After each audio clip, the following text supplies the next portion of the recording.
আর সবার উপরে নিজের পরিবারকে ভালোবাসুন। কারণ পরিবারই আমাদের সবচেয়ে বড় সম্পদ। কিন্তু আমার গল্পে আরও কিছু অংশ বাকি আছে যা আমি এখনও বলিনি। আমার মৃত্যুর পর যে সব ঘটনা ঘটেছিল সেগুলোর মধ্যে কিছু খুবই রহস্যজনক। আমার মৃত্যুর 1 বছর পর রাহুল একদিন আমার পুরানো জিনিসপত্র গুছিয়ে রাখছিল। হঠাৎ সে আমার পুরানো একটা ট্রাঙ্কের তলায় একটা লুকানো খোপ খুঁজে পায়। সেই খোপে ছিল একটা পুরানো ডায়েরি আর কিছু চিঠি। রাহুল ডায়েরিটা খুলে পড়তে শুরু করে। পড়তে পড়তে তার চোখ কপালে উঠে যায়। ডায়েরিতে লেখা ছিল আমার জীবনের এমন কিছু ঘটনা যা আমি কখনো কাউকে বলিনি। লেখা ছিল যে আমার ছোটবেলায় একটা অদ্ভুত ক্ষমতা ছিল। আমি স্বপ্নে ভবিষ্যতের কিছু ঘটনা দেখতে পেতাম। যেমন রাহুলের জন্মের আগেই আমি স্বপ্নে দেখেছিলাম যে আমার একটা ছেলে হবে। তার সাথে একটা অদ্ভুত ঘটনা জড়িত থাকবে। ডায়েরিতে আরও লেখা ছিল যে আমি সুব্রতের মৃত্যুর স্বপ্ন দেখেছিলাম তার মৃত্যুর 2 বছর আগেই। কিন্তু আমি কাউকে বলিনি কারণ আমি চাইনি তারা চিন্তিত হয়ে পড়ুক। আমি এমনকি আমার নিজের মৃত্যুর সময়ও জানতাম। তাই আমার জীবনের শেষ দিনগুলোতে আমি এত শান্ত ছিলাম। রাহুল এই ডায়েরি পড়ে অবাক হয়ে যায়। সে বুঝতে পারে যে আমার জীবনে আরও অনেক রহস্য ছিল যা আমি কখনো প্রকাশ করিনি। চিঠিগুলোর মধ্যে ছিল কমলার লেখা কিছু চিঠি, যেগুলোতে সে আমার কাছে ক্ষমা চেয়েছিল রাহুলের ব্যাপারে সত্য লুকানোর জন্য। একটা চিঠিতে কমলা লিখেছিল, রিয়া, আমি জানি তুমি রাহুলকে আমার চেয়ে ভালো মা হতে পেরেছ। আমি গর্বিত যে তুমি তাকে এত ভালো মানুষ হিসেবে গড়ে তুলেছ। আরেকটা চিঠিতে ছিল ডাক্তার রহমানের লেখা। তিনি লিখেছিলেন যে হাসপাতালে শিশুদের বদল হওয়ার ঘটনা আসলে কোনো ভুল ছিল না। ডাক্তার রহমান লিখেছিলেন, রিয়া, সত্য কথা হলো আমি জেনে বুঝেই তোমাদের শিশুদের বদল করেছিলাম। কারণ আমি দেখেছিলাম যে তুমি কমলার চেয়ে ভালো মা হতে পারবে। কমলার পারিবারিক অবস্থা ভালো ছিল না। রাহুল এই চিঠি পড়ে আরও অবাক হয়। সে বুঝতে পারে যে আমার জীবনের প্রতিটা ঘটনার পেছনে কোনো না কোনো উদ্দেশ্য ছিল। ডায়েরিতে আরও লেখা ছিল যে আমি শান্তি দেবীকে হারিয়ে যাওয়ার দিন খুঁজে পাওয়াটাও কোনো কাকতালীয় ঘটনা ছিল না। আমি স্বপ্নে দেখেছিলাম যে আমাকে একজন বৃদ্ধ মহিলাকে সাহায্য করতে হবে। এসব পরে রাহুল বুঝতে পারে যে আমার জীবনটা শুধু একটা সাধারণ জীবন ছিল না। এর মধ্যে কিছু অলৌকিক ব্যাপার ছিল। রাহুল এই ডায়েরি আর চিঠিগুলো সুমন, সায়রা আর রুমাকে দেখায়। তারা সবাই অবাক হয়ে যায়। সুমন বলে, মা সত্যিই একজন অসাধারণ মানুষ ছিল। তার মধ্যে এমন কিছু ক্ষমতা ছিল যা আমরা বুঝতেই পারিনি। সায়রা বলে, মায়ের স্বপ্নগুলো সত্য হয়েছিল। তার মানে তিনি সত্যিই ভবিষ্যৎ দেখতে পেতেন। রুমা বলে, দাদি আমাকে খুঁজে পেয়েছিল, এটাও হয়তো কোনো দুর্ঘটনা ছিল না। হয়তো তিনি জানতেন যে আমি তার কাছে আসব। এই আবিষ্কারের পর তারা আমার জীবনের দিকে নতুন চোখে তাকায়। তারা বুঝতে পারে যে আমার প্রতিটা কাজের পেছনে একটা গভীর অর্থ ছিল। আমার ডায়েরির শেষ পাতায় লেখা ছিল, আমি জানি যে আমার মৃত্যুর পর আমার পরিবার এই ডায়েরি খুঁজে পাবে। আমি চাই তারা জানুক যে আমার জীবনের প্রতিটা ঘটনা আল্লাহর ইচ্ছায় হয়েছে। আমি শুধু তার হাতের একটা মাধ্যম ছিলাম। এই লেখা পড়ে আমার সন্তানরা আরও গভীরভাবে বুঝতে পারে যে আমার জীবনটা কত মহান ছিল। রাহুল সিদ্ধান্ত নেয় যে এই ডায়েরি আর চিঠিগুলো সংরক্ষণ করবে। তারা আমার জাদুঘরে রাখা হবে যেন ভবিষ্যৎ প্রজন্ম জানতে পারে। আমার মৃত্যুর 2 বছর পর আরেকটা অদ্ভুত ঘটনা ঘটে। আমাদের দাতব্য সংস্থার স্কুলে একটা মেয়ে ভর্তি হয় যার নাম ছিল প্রীতি। প্রীতি একটা অনাথ মেয়ে। কিন্তু তার মধ্যে এমন কিছু গুণ ছিল যা দেখে সবাই অবাক হয়ে যেত। সে খুব কম বয়সেই অনেক গানের কথা বলত। একদিন প্রীতি রাহুলকে বলে, আঙ্কেল, আমি একটা স্বপ্ন দেখেছি। দেখেছি যে একজন সুন্দর মহিলা আমার কাছে এসে বলেছেন যে আমি তার স্কুলে পড়াশোনা করব। রাহুল প্রীতিকে আমার ছবি দেখায়। প্রীতি তাৎক্ষণিক বলে ওঠে, হ্যাঁ, এই মহিলাই আমার স্বপ্নে এসেছিল। রাহুল অবাক হয়ে যায়। প্রীতি আমাকে কখনো দেখেনি। তাহলে কিভাবে আমার স্বপ্ন দেখল? প্রীতি আরও বলে, সেই মহিলা আমাকে বলেছিল যে আমি বড় হয়ে অনেক মানুষের সেবা করব। রাহুল বুঝতে পারে যে এটা কোনো সাধারণ ব্যাপার নয়। আমার আত্মা হয়তো প্রীতির কাছে গিয়েছিল। প্রীতি আমাদের স্কুলে পড়াশোনা করে বড় হয়। সে একটা অসাধারণ মেধাবী মেয়ে। তার আচার-আচরণ দেখে মনে হতো যেন সে আমারই কোনো অংশ। প্রীতি বড় হয়ে ডাক্তার হয়। কিন্তু সে শুধু গরিব মানুষের চিকিৎসা করে। অনেকটা আমার মতোই মানুষের সেবায় নিজেকে নিয়োজিত করে। একদিন প্রীতি রাহুলকে বলে, আঙ্কেল, আমার মনে হয় সেই মহিলা এখনও আমাদের পাশে আছেন। আমি মাঝে মাঝে তার উপস্থিতি অনুভব করি। রাহুল বুঝতে পারে যে আমার প্রভাব শুধু আমার জীবদ্দশায় সীমাবদ্ধ ছিল না। মৃত্যুর পরেও আমি মানুষের জীবনে প্রভাব ফেলছি। আমার মৃত্যুর ৫ বছর পর আমাদের এলাকায় একটা বড় দুর্ঘটনা ঘটে। একটা ভবন ভেঙে পড়ে। অনেক মানুষ আটকে পড়ে। উদ্ধার কাজ চলার সময় একজন উদ্ধারকারী বলে যে সে একজন মহিলার কণ্ঠস্বর শুনতে পেয়েছে যে তাকে গাইড করছে কোথায় আটকে পড়া মানুষেরা আছে। সেই কণ্ঠস্বর অনুসরণ করে তারা অনেক মানুষকে জীবিত অবস্থায় উদ্ধার করতে পারে। উদ্ধারকারী বলে যে সেই কণ্ঠস্বর খুবই মধুর ছিল আর তাতে অসীম মমতা ছিল। এলাকার মানুষেরা বিশ্বাস করে যে এটা আমার আত্মার কণ্ঠস্বর ছিল। তারা বলে যে আমি মৃত্যুর পরেও তাদের রক্ষা করছি। এই ধরনের অনেক ঘটনা ঘটতে থাকে। মানুষেরা বলে যে বিপদের সময় তারা আমার উপস্থিতি অনুভব করে। আমার নামের হাসপাতালে অনেক ডাক্তার বলে যে তারা কঠিন অপারেশনের সময় একটা অদ্ভুত শক্তি অনুভব করে, যেন কেউ তাদের হাত গাইড করছে। এমনকি আমার নামের স্কুলের শিক্ষকেরাও বলে যে তারা মাঝে মাঝে ক্লাসরুমে একটা সুগন্ধ পায় যেটা আমার ব্যবহৃত আতরের মতো। আমার পরিবারের সদস্যরাও অনেক সময় আমার উপস্থিতি অনুভব করে। বিশেষ করে যখন তারা কোনো বড় সিদ্ধান্ত নেয়, তখন তারা অনুভব করে যেন আমি তাদের পরামর্শ দিচ্ছি। রাহুলের নাতি একবার বলেছিল, দাদা, আমি মাঝে মাঝে স্বপ্নে একজন সুন্দর দাদিকে দেখি যিনি আমাকে ভালো কাজ করতে বলেন। রাহুল তাকে আমার ছবি দেখায়। ছেলেটি খুশি হয়ে বলে, হ্যাঁ, এই দাদি আমার স্বপ্নে আসেন। এই ঘটনাগুলো আমার পরিবারের বিশ্বাসকে আরও দৃঢ় করে যে আমি সত্যিই তাদের পাশে আছি। আমার মৃত্যুর ১০ বছর পর একটা বিশেষ ঘটনা ঘটে। আমার নামের ফাউন্ডেশনের একটা প্রজেক্ট মুখথুবড়ে পড়ার উপক্রম হয়। অর্থাভাবে প্রজেক্টটি বন্ধ হওয়ার সম্ভাবনা দেখা দেয়া। রাহুল খুব চিন্তিত হয়ে পড়ে। সে রাতে আমার কবরে গিয়ে কাঁদতে কাঁদতে বলে, মা, তোমার স্বপ্নের প্রজেক্ট বন্ধ হয়ে যাবে। আমি ব্যর্থ হয়েছি। পরদিন সকালে রাহুলের কাছে একটা ফোন আসে। ফোনের ওপাশে একজন বিদেশি ভদ্রলোক। তিনি বলেন যে তিনি আমার জীবনী পড়ে অনুপ্রাণিত হয়েছেন। সেই ভদ্রলোক আমাদের ফাউন্ডেশনকে একটা বিশাল অনুদান দিতে চান। তার এই অনুদানে শুধু যে প্রজেক্টটি বাঁচে তাই নয়, আরও অনেক নতুন প্রজেক্ট শুরু করা সম্ভব হয়। রাহুল বিশ্বাস করে যে এটা আমার দোয়ার ফল। আমি আমার পরিবারকে বিপদের সময় সাহায্য করেছি। এই ধরনের অলৌকিক ঘটনা আমার পরিবারের জীবনে ঘটতেই থাকে। তারা বিশ্বাস করে যে আমি তাদের রক্ষাকারী ফেরেশতা। আমার মৃত্যুর ১৫ বছর পর একটা গবেষক আমার জীবন নিয়ে একটা বিশেষ গবেষণা করে। সে দেখে যে আমার জীবনের সাথে জড়িত অনেক ঘটনাই পরস্পর সম্পর্কিত। গবেষক দেখে যে আমার জীবনের প্রতিটা গুরুত্বপূর্ণ সিদ্ধান্ত পরবর্তীতে অনেক বড় ইতিবাচক পরিবর্তন এনেছে। যেন আমি জানতামই যে কোনো সিদ্ধান্তটি সঠিক। গবেষক তার গবেষণায় লিখেন, রিয়া দাসের জীবন প্রমাণ করে যে কিছু মানুষ অন্যদের চেয়ে আলাদা। তাদের মধ্যে একটা বিশেষ সংবেদনশীলতা থাকে যা তাদের সঠিক পথ দেখায়। এই গবেষণার পর আমার জীবন নিয়ে আরও বেশি আগ্রহ সৃষ্টি হয়। মনোবিজ্ঞানী, সমাজবিজ্ঞানী, এমনকি আধ্যাত্মিক গুরুরাও আমার জীবন নিয়ে আলোচনা করেন। কেউ কেউ বলেন যে আমার মধ্যে একটা বিশেষ আধ্যাত্মিক শক্তি ছিল। কেউ বলেন যে আমার অসাধারণ ইচ্ছাশক্তি ও ভালোবাসাই আমার জীবনকে অসাধারণ করে তুলেছে। যাই হোক না কেন, সবাই একমত যে আমার জীবন সত্যিই অসাধারণ ছিল। আমার মৃত্যুর ২০ বছর পর আমার জীবন নিয়ে একটা আন্তর্জাতিক কনফারেন্স অনুষ্ঠিত হয়। বিশ্বের বিভিন্ন দেশ থেকে গবেষক, সমাজকর্মী, মনোবিজ্ঞানীরা আসেন। কনফারেন্সে আমার জীবনের বিভিন্ন দিক নিয়ে আলোচনা হয়।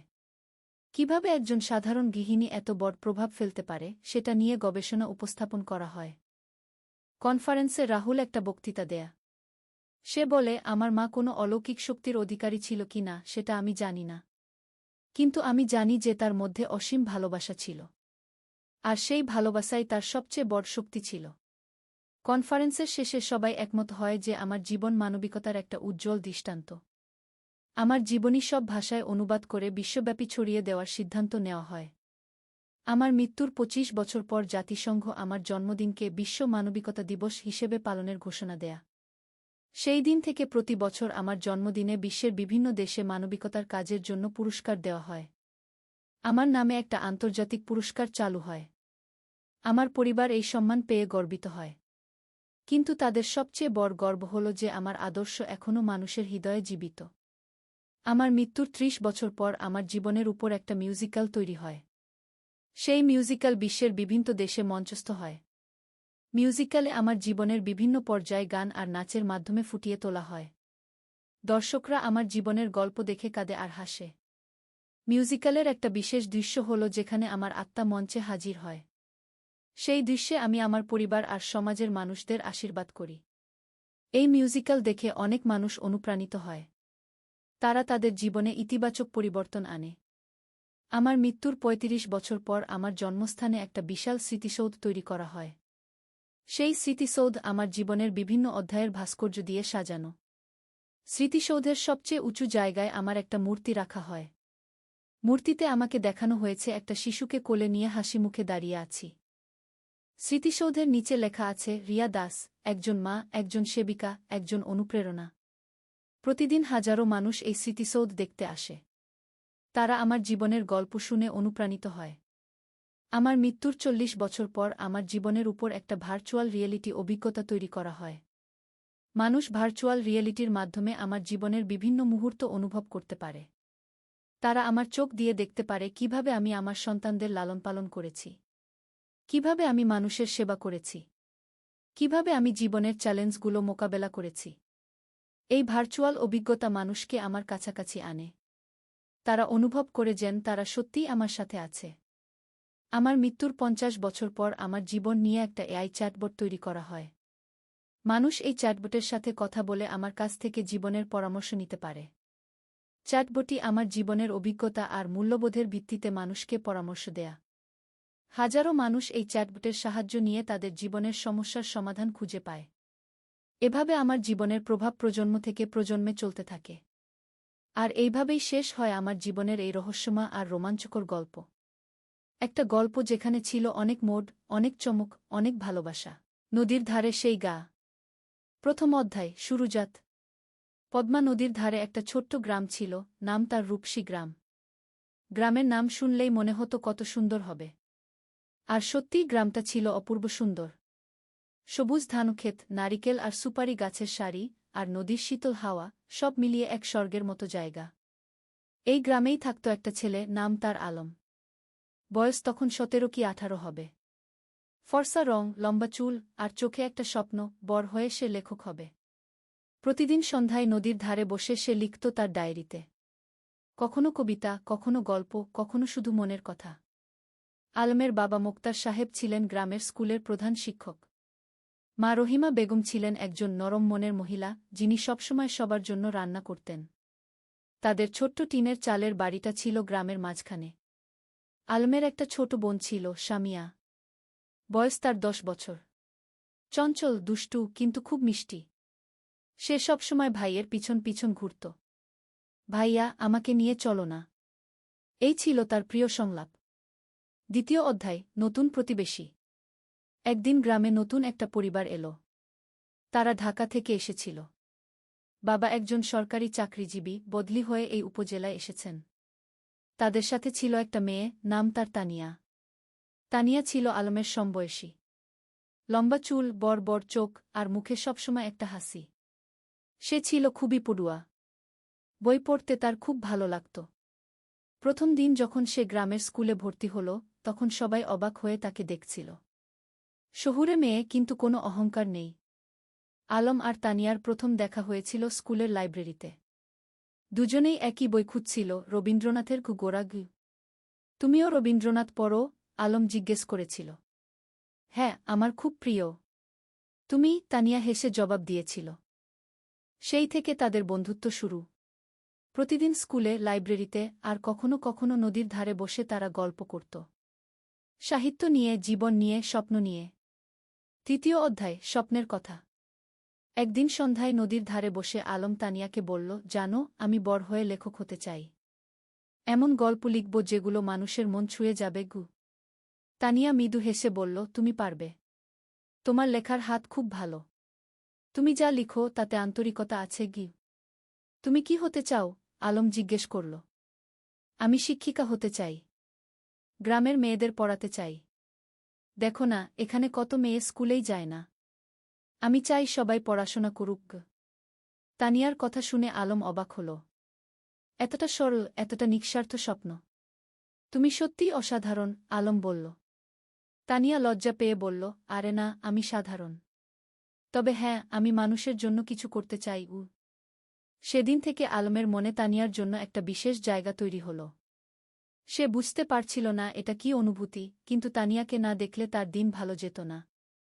চতুর্থ অধ্যায়, বর্ষাকাল। বর্ষা এলো। পদ্মা নদী ফুলে ফেঁপে উঠল।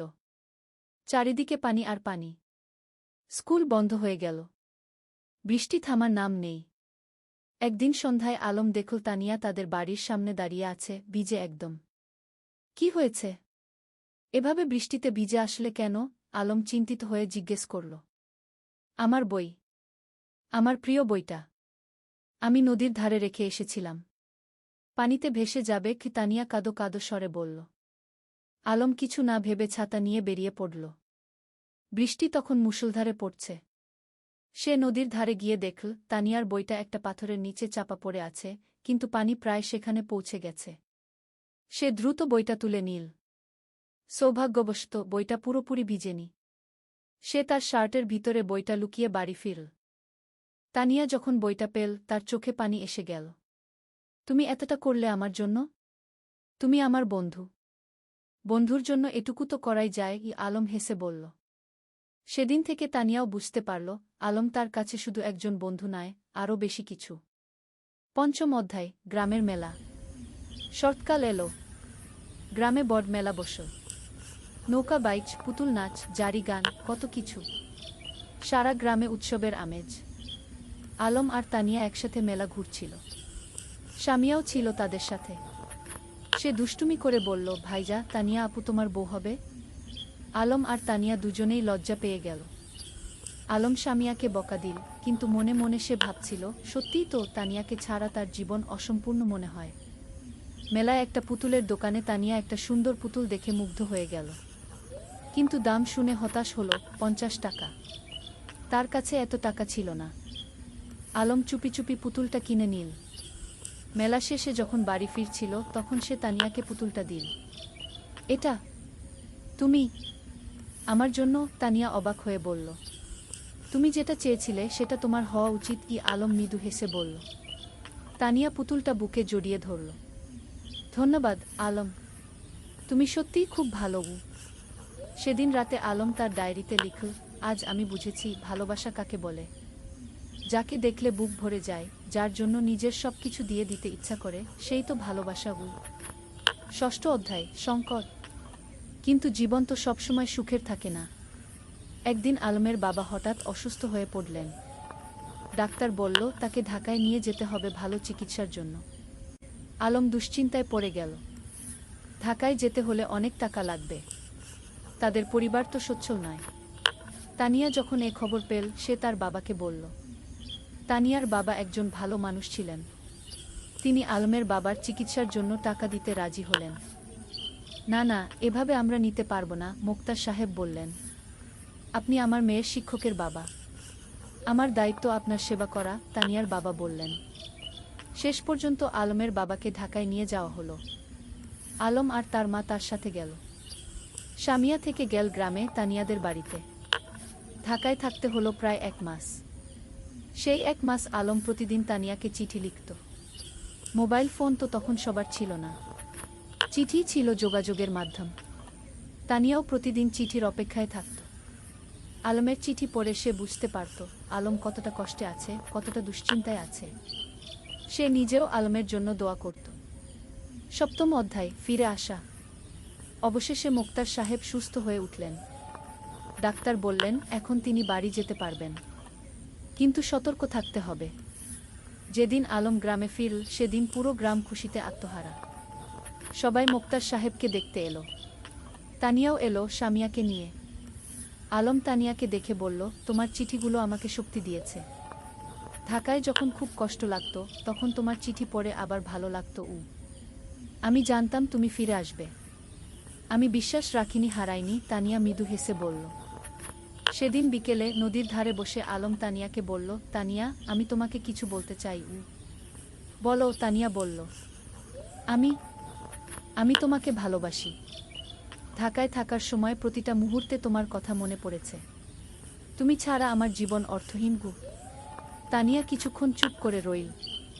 তারপর বলল, আমিও তোমাকে ভালোবাসি আলম, কিন্তু আমরা এখনো ছোট। আমাদের পড়াশোনা শেষ করতে হবে, নিজেদের প্রতিষ্ঠিত করতে হবে। তারপর আমরা একসাথে থাকব। আলম তার কথা শেষ করল। হ্যাঁ, একসাথে থাকব, তানিয়া হেসে মাথা নাড়ল। অষ্টম অধ্যায়, সময়ের পরীক্ষা। পরের কয়েক বছর দ্রুত কেটে গেল। আলম আর তানিয়া দুজনেই খুব ভালো ছাত্র ছিল। এসএসসি পরীক্ষায় দুজনেই জিপিএ 5 পেল। এরপর তারা ঢাকায় কলেজে ভর্তি হল। আলম নটরডেম কলেজে আর তানিয়া হলিক্রস কলেজে। গ্রাম ছেড়ে শহরে আসতে হলো। শহরের জীবন ছিল অন্যরকম। ব্যস্ততা, ভিড়, শব্দ, সবকিছু গ্রামের থেকে আলাদা। কিন্তু আলম আর তানিয়া তাদের লক্ষ্য থেকে বিচলিত হল না। প্রতি সপ্তাহান্তে তারা দেখা করত। কখনো রমনা পার্কে, কখনো টিএসসিতে, কখনো কোনো বইয়ের দোকানে। তারা একে অপরকে উৎসাহ দিত, সাহস দিত। এইচএসসি পরীক্ষায়ও দুজনেই ভালো ফল করল। আলম ঢাকা বিশ্ববিদ্যালয়ে বাংলা সাহিত্যে ভর্তি হল আর তানিয়া শিক্ষা বিভাগে। কিন্তু বিশ্ববিদ্যালয়ের জীবনে নতুন চ্যালেঞ্জ এলো। রাজনীতি, সেশনজট, আর্থিক সংকট, নানা সমস্যা। কখনো কখনো আলমের মনে হতো সে হয়তো লেখক হতে পারবে না। তানিয়াও মাঝে মাঝে হতাশ হতো। কিন্তু তারা একে অপরকে সাহায্য করত। আলম যখন হতাশ হতো, তানিয়া তাকে মনে করিয়ে দিত তার স্বপ্নের কথা। তানিয়া যখন ভেঙে পড়ত, আলম তাকে শক্তি যোগাত। নবম অধ্যায়, স্বপ্ন পূরণের পথে। স্নাতক শেষ করার পর আলম একটা পত্রিকায় চাকরি পেল, সাংবাদিক হিসেবে। বেতন খুব বেশি না, কিন্তু লেখার সুযোগ ছিল। সে ফিচার লিখত, গল্প লিখত। তানিয়া একটা স্কুলে শিক্ষিকা হিসেবে যোগ দিল। তার স্বপ্ন ছিল গ্রামে ফিরে যাওয়া, কিন্তু সে জানত এখনো সময় হয়নি। আগে অভিজ্ঞতা অর্জন করতে হবে।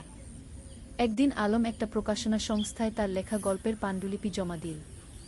সে একটা উপন্যাস লিখেছিল, নদীর ধারে সেই গাছগুলো। এটা ছিল তাদের নিজেদের গল্প, তাদের গ্রামের গল্প। কয়েক মাস পর প্রকাশক ফোন করলেন। আপনার বই আমরা প্রকাশ করতে চাই। গল্পটা খুব সুন্দর, আবেগময়। আলম বিশ্বাস করতে পারছিল না।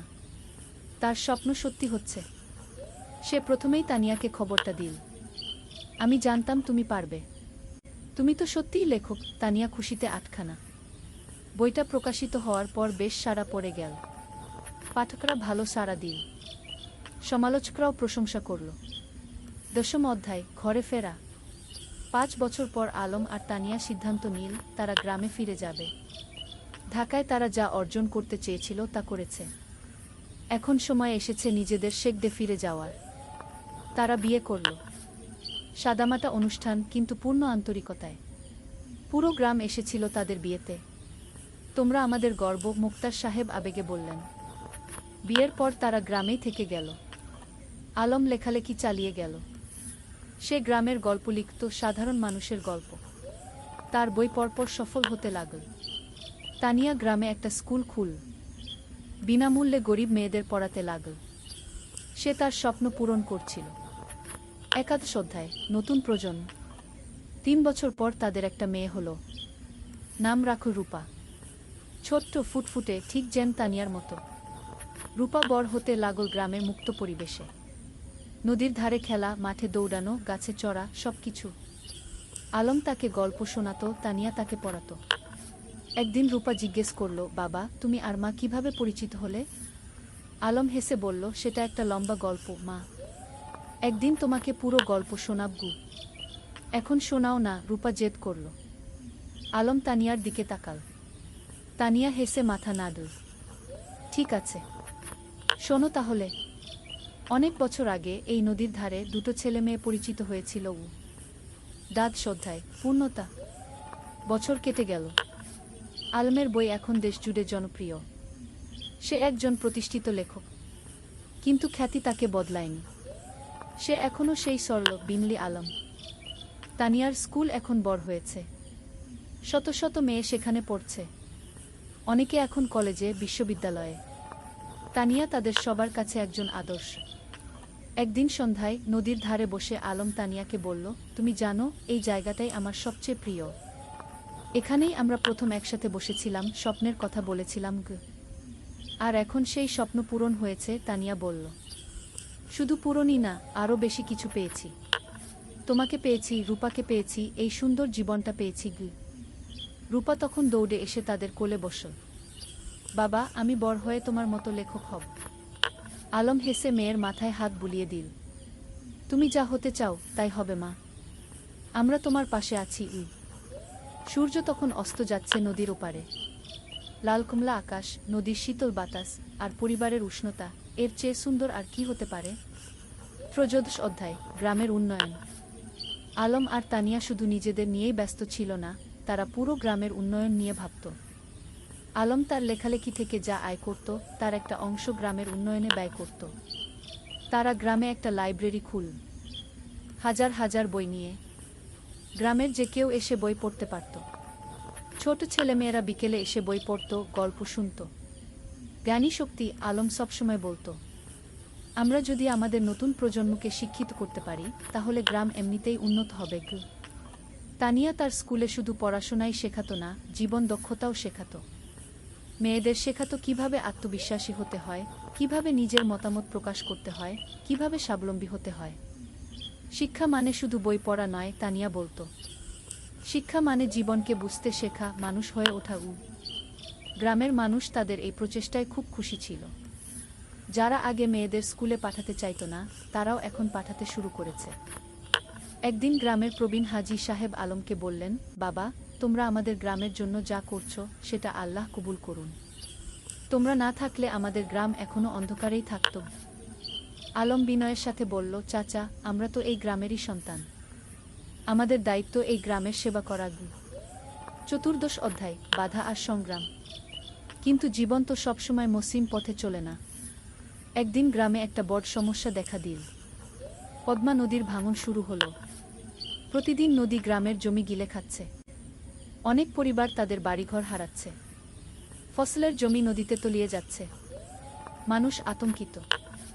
আলম আর তানিয়া বসে থাকল না। তারা একটা সভা ডাকল। পুরো গ্রামের মানুষ এলো। আমরা যদি একসাথে কাজ করি তাহলে আমরা নদীর ভাঙন রোধ করতে পারব, আলম বলল। আমাদের সরকারের কাছে দরখাস্ত দিতে হবে, আমাদের নিজেদেরও কিছু পদক্ষেপ নিতে হবে। তারা একটা কমিটি গঠন করল। জেলা প্রশাসকের কাছে দরখাস্ত দিল। সংবাদপত্রে লিখল। আলম তার লেখনির মাধ্যমে এই সমস্যা তুলে ধরল সারা দেশে। কয়েক মাসের সংগ্রামের পর সরকার নড়েচড়ে বসল। নদীর তীরে বাঁধ নির্মাণের কাজ শুরু হলো। ধীরে ধীরে ভাঙন থামল। গ্রামের মানুষ স্বস্তির নিঃশ্বাস ফেলল। তোমরা আমাদের গ্রামকে বাঁচিয়েছ, একজন বৃদ্ধ আলমকে আশীর্বাদ করলেন। আমরা সবাই মিলে বাঁচিয়েছি, আলম বলল। এটা সবার প্রচেষ্টার ফল। পঞ্চদশ অধ্যায়, রূপার স্বপ্ন। রূপা এখন 10 বছরের, খুব মেধাবী মেয়ে। স্কুলে সব সময় প্রথম হয়। কিন্তু শুধু পড়াশোনায় নয়, সে খেলাধুলায়, গানেও ভালো। একদিন রূপা তার বাবা মাকে বলল, আমি ডাক্তার হতে চাই, গ্রামের মানুষদের সেবা করব। আলম আর তানিয়া খুশি হল। তাদের মেয়ে অন্যের সেবা করতে চায়, এর চেয়ে বড় গর্বের আর কি হতে পারে? তুমি যা হতে চাও আমরা তোমাকে সাহায্য করব, তানিয়া বলল। কিন্তু রূপার একটা শর্ত ছিল। আমি ঢাকায় না, গ্রামেই থাকব। এখানেই পড়ব, এখানেই ডাক্তারি করব। আলম হেসে বলল, কেন মা? ঢাকায় তো ভালো সুযোগ পাবে। বাবা, তুমি আর মা যেমন গ্রামে ফিরে এসেছ, আমিও তাই চাই। গ্রামের মানুষদের সবচেয়ে বেশি সাহায্যের দরকার। এই কথা শুনে আলমের চোখে পানি এসে গেল। তার মেয়ে তার আদর্শকে ধারণ করছে। রূপা খুব পরিশ্রমী ছিল। প্রতিদিন ভোরে উঠে পড়াশোনা করত। মায়ের স্কুলে ছোটদের পড়াতে সাহায্য করত। বাবার লেখার কাজেও হাত লাগাত। রূপা, তুমি এত কাজ করো, ক্লান্ত হয়ে যাও না? তানিয়া একদিন জিজ্ঞেস করল। না মা, আমি যখন মানুষের উপকার করি তখন আমার ভালো লাগে, ক্লান্তি লাগে না, রূপা হেসে জবাব দিল। ষোড়শ অধ্যায়, পুরস্কার। আলমের লেখালেখি এখন দেশের সীমা পেরিয়ে গেছে। তার বই অনুবাদ হয়েছে বিভিন্ন ভাষা। বিদেশেও পাঠক তৈরি হয়েছে। একদিন একটা খবর এলো, আলম জাতীয় সাহিত্য পুরস্কার পেতে যাচ্ছে। এটা দেশের সর্বোচ্চ সাহিত্য পুরস্কার। পুরো গ্রাম আনন্দে উদ্বেলিত। আমাদের আলম জাতীয় পুরস্কার পাবে, সবাই গর্ব করে বলতে লাগল। পুরস্কার দেওয়ার অনুষ্ঠান হলো ঢাকায়। প্রধানমন্ত্রী নিজে পুরস্কার তুলে দিলেন আলমের হাতে। আপনার লেখা আমাদের গ্রাম বাংলার প্রকৃত চিত্র তুলে ধরে, প্রধানমন্ত্রী বললেন। আপনি দেশের গর্ব। আলম বিনয়ের সাথে পুরস্কার নিল। তার মনে পড়ল সেই দিনগুলোর কথা, যখন সে নদীর ধারে বসে স্বপ্ন দেখত লেখক হওয়ার। পুরস্কার পাওয়ার পর আলম একটা বক্তৃতা দিল। এই পুরস্কার শুধু আমার একার নয়, এটা আমার স্ত্রী তানিয়ার, আমার মেয়ে রূপার, আমার গ্রামের সব মানুষের। তারা আমাকে অনুপ্রাণিত করেছে, সাহস দিয়েছে। তানিয়ার চোখে খুশির অশ্রু। তার স্বামী এত বড় সম্মান পেল, কিন্তু তবুও সে নিজের কৃতিত্ব সবার সাথে ভাগ করে নিচ্ছে। সপ্তদশ অধ্যায়, তানিয়ার স্বীকৃতি। আলমের পুরস্কার পাওয়ার 1 বছর পর তানিয়াও একটা সম্মান পেল। সরকার তাকে কুশেরা শিক্ষক পুরস্কার দিল। তার স্কুল থেকে যে মেয়েরা বের হয়ে গেছে তারা এখন বিভিন্ন ক্ষেত্রে প্রতিষ্ঠিত। কেউ ডাক্তার, কেউ ইঞ্জিনিয়ার, কেউ শিক্ষক, কেউ উদ্যোক্তা। পুরস্কার নেওয়ার সময় তানিয়া বলল, আমি শুধু বীজ বপন করেছি। এই মেয়েরাই আমার আসল পুরস্কার। তারা নিজেদের প্রতিষ্ঠিত করেছে, সমাজে অবদান রাখছে। তার স্কুলের একজন প্রাক্তন ছাত্রী, যে এখন একজন সফল ব্যবসায়ী, মঞ্চে উঠে এসে বলল, ম্যাডাম না থাকলে আমি আজ এখানে থাকতাম না। তিনি আমাকে শুধু পড়াশোনাই শেখাননি, আত্মবিশ্বাস শিখিয়েছেন। রূপা তখন মঞ্চের নিচে বসে মায়ের দিকে তাকিয়েছিল, গর্বিত চোখে। আমার মা সত্যিই সেরা, সে মনে মনে বলল। অষ্টাদশ অধ্যায়, সময়ের প্রবাহ। আরও কয়েক বছর কেটে গেল। রূপা এখন 8ম শ্রেণীতে। খুব ভালো ছাত্রী। তার স্বপ্ন ডাক্তার হওয়ার, সেই স্বপ্ন এখনও অটুট। আলম এখনও লিখে যাচ্ছে। তার নতুন একটা উপন্যাস বের হলো, জোছনা রাতের স্বপ্ন। এটাও বেশ জনপ্রিয় হলো। তানিয়ার স্কুল এখন অনেক বড়।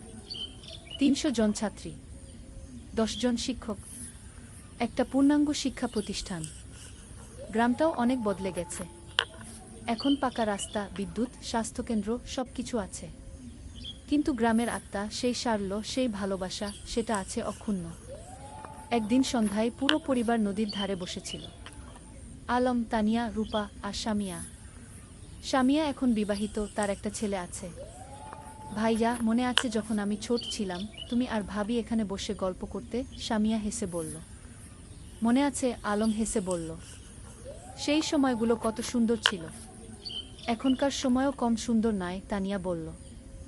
আমরা একসাথে আছি, সুস্থ আছি, খুশি আছি, এর চেয়ে বড় সৌভাগ্য আর কি? রূপা বলল, বাবা, তোমার আর মায়ের মতো আমিও একজন ভালো মানুষকে জীবনসঙ্গী হিসেবে পেতে চাই। আলম মেয়ের মাথায় হাত রেখে বলল, তুমি পাবে মা। তবে তার আগে তোমার স্বপ্ন পূরণ করো। ডাক্তার হও, তারপর জীবনসঙ্গী খুঁজবে। 49 অধ্যায়, নতুন চ্যালেঞ্জ। রূপা এসএসসি পরীক্ষা দিল। ফলাফল বেরোলো, জিপিএ 5। পুরো গ্রাম খুশি। আলম আর তানিয়া গর্বিত। কিন্তু এখন একটা বড় সিদ্ধান্ত নিতে হবে। রূপা ডাক্তার হতে চায়, আর তার জন্য তাকে মেডিকেল কলেজে ভর্তি হতে হবে। কিন্তু গ্রামে তো মেডিকেল কলেজ নেই। বাবা, আমি ঢাকা মেডিকেলে ভর্তি হতে চাই, রূপা বলল। আলম একটু চিন্তিত হলো। কিন্তু তুমি তো বলেছিলে গ্রামে থাকবে। হ্যাঁ বাবা, আমি গ্রামে ফিরে আসব। কিন্তু ভালো ডাক্তার হতে হলে ভালো প্রতিষ্ঠান থেকে পড়তে হবে। আমি 5 বছর ঢাকায় থাকব, তারপর ফিরে আসব এবং গ্রামে একটা হাসপাতাল খুলব। তানিয়া বলল, মেয়েটা ঠিকই বলছে। আমরাও তো ঢাকায় গিয়ে পড়াশোনা করেছিলাম, তারপর ফিরে এসেছি। রূপা ঢাকা মেডিকেল কলেজে ভর্তি হলো। প্রথম দিকে গ্রাম ছেড়ে যেতে খুব কষ্ট হচ্ছিল, কিন্তু সে জানত এটা তার লক্ষ্যের জন্য প্রয়োজন। আলম আর তানিয়া প্রতি মাসে ঢাকায় যেত মেয়েকে দেখতে। রূপা ফোনে প্রতিদিন কথা বলত। 20 অধ্যায়, পরিবারের বন্ধন। 5 বছর খুব দ্রুত কেটে গেল। রূপা ডাক্তার হয়ে গেল, এমবিবিএস পাস করে ভালো ফলসহ। এখন তার সামনে অনেক সুযোগ। ঢাকার বড় বড় হাসপাতাল তাকে চাকরির অফার দিচ্ছে। কিন্তু রূপার লক্ষ্য অন্য। বাবা, আমি গ্রামে ফিরে আসছি, রূপা ফোনে বলল। তুমি নিশ্চিত? ঢাকায় তো অনেক ভালো সুযোগ, আলম বলল। বাবা, আমার স্বপ্ন তো ঢাকায় বড় ডাক্তার হওয়া নয়। আমার স্বপ্ন গ্রামের মানুষের সেবা করা। রূপা গ্রামে ফিরে এলো। গ্রামের মানুষ তাকে মাথায় করে নিয়ে এলো। আমাদের নিজের ডাক্তার। সে একটা ছোট ক্লিনিক খুল, বিনামূল্যে গরিব মানুষদের চিকিৎসা দিতে লাগল। যাদের সামর্থ্য আছে তারা দিত, যাদের নেই তাদের কাছ থেকে কিছু নিত না। তুমি কিভাবে চালাবে এভাবে? আলম একদিন জিজ্ঞেস করল। বাবা, তুমি তো লেখক হয়েছ মানুষের সেবা করার জন্য, মা শিক্ষিকা হয়েছে সেবার জন্য। আমিও তাই। টাকা পয়সা পরে দেখা যাবে। আলম মেয়েকে জড়িয়ে ধরল। তুমি আমাদের গর্ব। ১ অধ্যায়, নতুন সঙ্গী। রূপা যখন ক্লিনিকে ব্যস্ত তখন একদিন একজন তরুণ ডাক্তার এলো। তার নাম ফাহিম। সে ঢাকা থেকে এসেছে গ্রামাঞ্চলে স্বেচ্ছাসেবা করতে। ফাহিম আর রূপা একসাথে কাজ করতে লাগল। দুজনেই একই স্বপ্ন দেখে, গ্রামের মানুষের সেবা করা। ধীরে ধীরে তাদের মধ্যে বন্ধুত্ব হলো। তারপর সেই বন্ধুত্ব ভালোবাসায় রূপান্তরিত হলো। একদিন ফাহিম আলমের কাছে এলো। চাচা, আমি রূপাকে বিয়ে করতে চাই। আলম হেসে বলল, তুমি কি রূপাকে জিজ্ঞেস করেছ? হ্যাঁ, সে রাজি। ফাহিম লজ্জা পেয়ে বলল। তানিয়া খুশিতে আটখানা। আমার মেয়ে একজন ভালো মানুষ পেয়েছে। রূপা আর ফাহিমের বিয়ে হলো। সাদামাটা কিন্তু আন্তরিক অনুষ্ঠান। পুরো গ্রাম এসেছিল। বিয়ের পর তারা দুজন মিলে ক্লিনিক চালাতে লাগল। তারা স্বপ্ন দেখে গ্রামে একটা বড় হাসপাতাল করার। ২ অধ্যায়, ৩ প্রজন্ম। ২ বছর পর রূপার একটা ছেলে হলো। নাম রাখল আয়ান।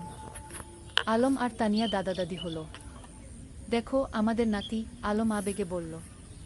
তানিয়া শিশুটিকে কোলে নিয়ে বলল, এই শিশু আমাদের ভবিষ্যৎ। এর জন্যই তো আমরা এত কাজ করছি। এখন বাড়িতে ৩ প্রজন্ম। আলমতানিয়া, রূপা, ফাহিম আর ছোট্ট আয়ান। প্রতিদিন সন্ধ্যায় তারা একসাথে বসে। আলম গল্প বলে, তানিয়া গান শোনায়, রূপা দিনের কাজের গল্প বলে। একদিন আয়ান যখন একটু বড় হলো, সে জিজ্ঞেস করল, দাদু তুমি কি করো? আলম হেসে বলল, আমি গল্প লিখি। না তবু আমাকে একটা গল্প বলো না? ঠিক আছে, শোনো তাহলে। অনেক বছর আগে এই নদীর ধারে কি। আর এভাবেই চলতে থাকে জীবনের গল্প, প্রজন্ম থেকে প্রজন্মে। ২৩ অধ্যায়, উত্তরাধিকার। আলম এখন ৬০ পেরিয়ে গেছে। চুলদাড়ি পেকে গেছে, কিন্তু লেখার হাত এখনো অক্ষুণ্ণ। সে এখনো প্রতিদিন লেখে। তানিয়াও এখন অবসর নিয়েছে স্কুল থেকে, কিন্তু মাঝে মাঝে যায় ছাত্রীদের সাথে দেখা করতে। একদিন আয়ান, যে এখন ৫ বছরের, দাদুকে জিজ্ঞেস করল, দাদু তুমি কত বই লিখেছ? প্রায় ২০টা, আলম বলল। আমিও বড় হয়ে লেখক হব, আয়ান বলল। রূপা হেসে বলল, তুমি যা হতে চাও তাই হবে। আলম নাতিকে কোলে নিয়ে বলল, লেখক হওয়া মানে শুধু বই লেখা নয় বাবা। লেখক হওয়া মানে মানুষের কথা বলা, সত্য বলা, ভালোবাসা ছড়িয়ে দেওয়া। আমি সব করব, আয়ান উৎসাহিত হয়ে বলল। তানিয়া নাতিকে আদর করে বলল, তুমি করবে, আমরা জানি। ২৪ অধ্যায়, গ্রামের হাসপাতাল। রূপা আর ফাহিমের স্বপ্ন ছিল গ্রামে একটা বড় হাসপাতাল খোলার। তারা কয়েক বছর ধরে টাকা জমিয়ে রাখছিল। আলমও তার রয়্যালটির একটা অংশ দিয়েছিল। অবশেষে সেই দিন এলো। তারা একটা ৩ তলা হাসপাতাল তৈরি করল। নাম দিল রূপসী হাসপাতাল। উদ্বোধনের দিন পুরো জেলা থেকে মানুষ এলো। স্বাস্থ্যমন্ত্রী নিজে এসে উদ্বোধন করলেন। এই হাসপাতাল শুধু একটা স্বাস্থ্যসেবা কেন্দ্র নয়, মন্ত্রী বললেন। এটা একটা স্বপ্নের বাস্তবায়ন। ডা রূপা আর ডা ফাহিম যা করেছেন সেটা অনুকরণীয়। হাসপাতালে 10টা বেড, অপারেশন থিয়েটার, ল্যাবরেটরি, সবকিছু আছে। আর সবচেয়ে বড় কথা, গরিবদের জন্য বিনামূল্যে চিকিৎসার ব্যবস্থা। আলম গর্বে বুক ফুলিয়ে বলল, আমার মেয়ে যা করেছে আমি কলম দিয়ে তা করতে পারিনি। তুমি কলম দিয়ে মানুষের মন ছুঁয়েছ, আমি হাত দিয়ে মানুষের শরীর সারাচ্ছি। দুটোই সমান গুরুত্বপূর্ণ, রূপা বলল। ২৫ অধ্যায়, প্রত্যাবর্তন। একদিন গ্রামে একটা আশ্চর্য ঘটনা ঘটল। যে ছেলেটা ৩০ বছর আগে গ্রাম ছেড়ে আমেরিকায় গিয়েছিল সে ফিরে এলো। তার নাম জামিল। সে আমেরিকায় একজন সফল ব্যবসায়ী, কিন্তু বয়স হয়েছে, এখন শেখদে ফিরতে চায়। জামিল আলমের সাথে দেখা করতে এলো। আমি তোমার বই পড়েছি আমেরিকায় বসে। সেই বই পড়ে আমার গ্রামের কথা মনে পড়ে গেল, তাই ফিরে এলাম। স্বাগতম, আলম হাসি মুখে বলল। জামিল বলল, আমি এই গ্রামের জন্য কিছু করতে চাই। তুমি কি পরামর্শ দাও? আলম ভাবল একটু, তারপর বলল, গ্রামে একটা কারিগরি প্রশিক্ষণ কেন্দ্র খোলো। যুবকদের হাতে কলমে কাজ শেখাও, তাহলে তারা চাকরি পাবে, স্বাবলম্বী হবে। জামিল খুশি হল। চমৎকার আইডিয়া। কয়েক মাসের মধ্যে একটা কারিগরি প্রশিক্ষণ কেন্দ্র খোলা হলো। সেখানে ছেলেমেয়েরা কম্পিউটার, ইলেকট্রনিক্স, সেলাই, রান্না, নানা বিষয়ে প্রশিক্ষণ পেতে লাগল। এভাবে একে একে গ্রামে নতুন নতুন সুবিধা যুক্ত হতে লাগল। কেউ ফিরে এসে স্কুলে দান করল, কেউ রাস্তা বানিয়ে দিল, কেউ মসজিদ মন্দির সংস্কার করল। আলম দেখছিল আর ভাবছিল, একজন মানুষ যদি ভালো কাজ শুরু করে তাহলে সেটা অন্যদেরও অনুপ্রাণিত করে কি। ২৬ অধ্যায়, পরবর্তী প্রজন্ম। আয়ান এখন ১০ বছরের, খুব মেধাবী ছেলে। সে দাদুর কাছে বসে গল্প শোনে, দাদির কাছে থেকে জীবনের পাঠ নেয়। একদিন স্কুলে একটা রচনা প্রতিযোগিতা হলো। বিষয় ছিল আমার স্বপ্নের বাংলাদেশ।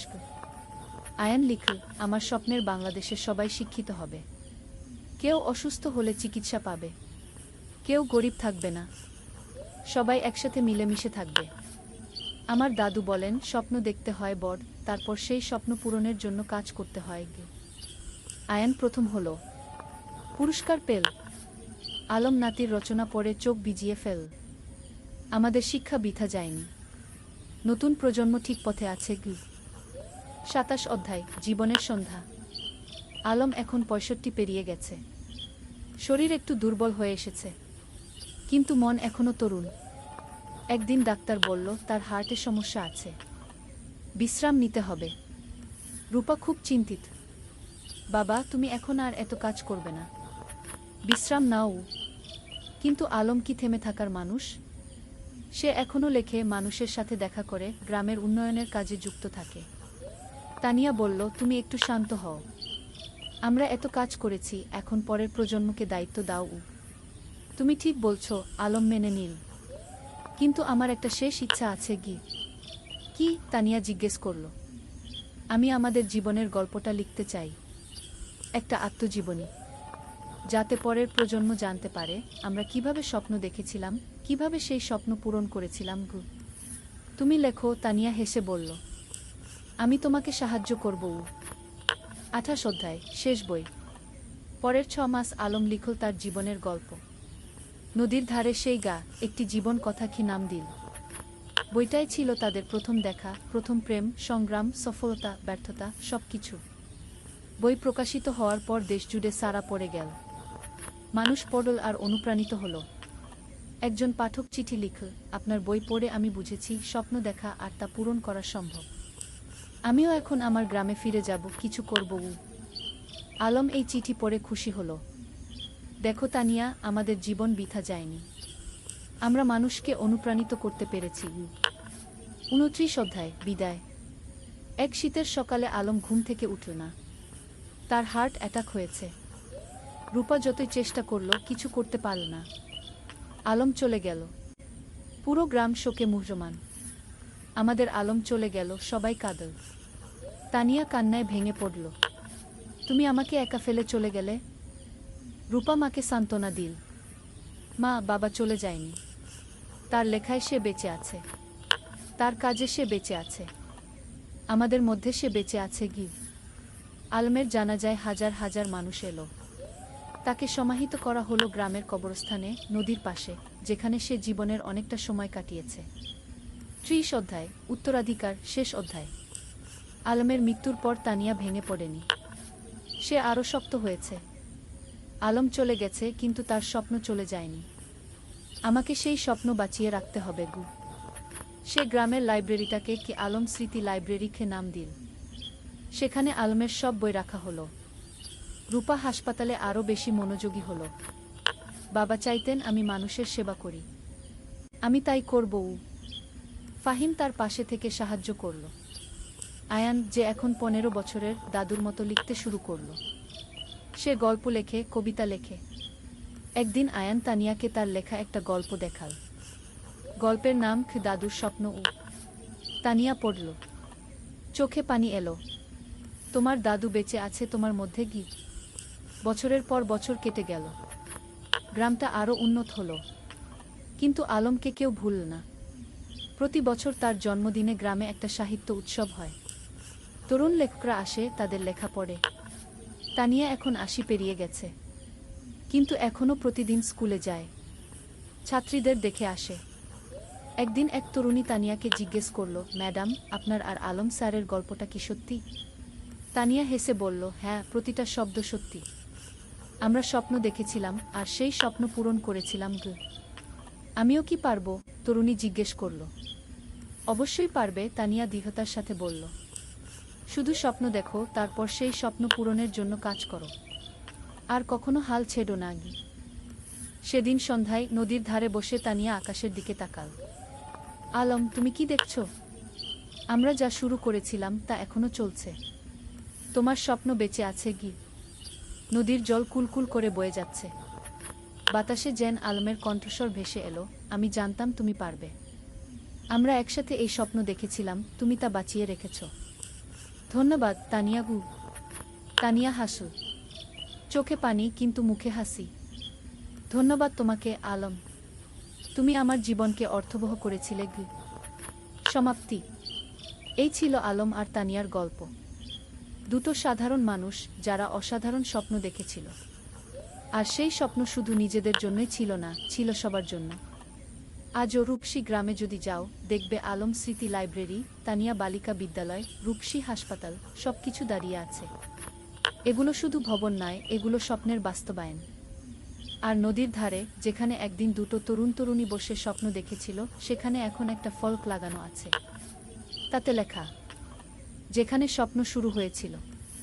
আলম ও তানিয়া, দুই স্বপ্নদ্রষ্টা, দুই সেবক, যারা প্রমাণ করেছেন স্বপ্ন দেখলে এবং কাজ করলে সবকিছুই সম্ভব। শিক্ষা, জীবনের স্বপ্ন দেখো বড়, তারপর সেই স্বপ্ন পূরণের জন্য নিরলসভাবে কাজ করো। নিজের জন্য নয়, সবার জন্য কিছু করার চেষ্টা করো। তাহলেই জীবন সার্থক হবে।